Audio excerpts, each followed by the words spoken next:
বড় বিষয়, আমরা মানুষকে পরিবর্তন হতে দেখেছি, তাই তো?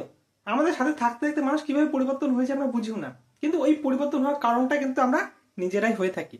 ঠিক আছে, এটা বিশ্বাস না করলেও এটাই সত্যি।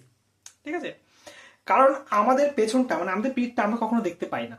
ঠিক আছে, এবার আমাদের যে সঙ্গে থাকে সে আমাদের পিঠ সামনে সবই দেখতে পারে, কিছু ভুল ভ্রান্তিও দেখতে পারে, কিন্তু সেটা আমরা কখনো স্বীকার করি না যে আমাদের সেটা ভুল।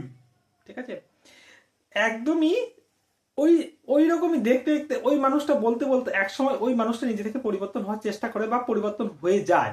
ঠিক আছে, তো ওই একটাই বিষয়। ঠিক আছে, আপনি যদি পরিবর্তন না হয় আপনাকে পরিবর্তন করে দিবে, না আপনার সাথে যে থাকবে সে পরিবর্তন হয়ে যাবে। এটা আপনার না, পরিবেশের নিয়ম। তো যদি কেউ আপনাকে পরিবর্তন করতে চাইছে বা আপনি তাকে ভালোবাসেন, যদি আপনি তার সাথে সম্পর্ক থাকতে থাকেন, তাহলে অবশ্যই পরিবর্তন হবে। যদি না হন, দেখবেন আপনি পরিবর্তন হয়ে গেছেন, না আপনি যে থাকে সে পরিবর্তন হয়ে গেছে, না সময় পরিবর্তন হয়ে গেছে।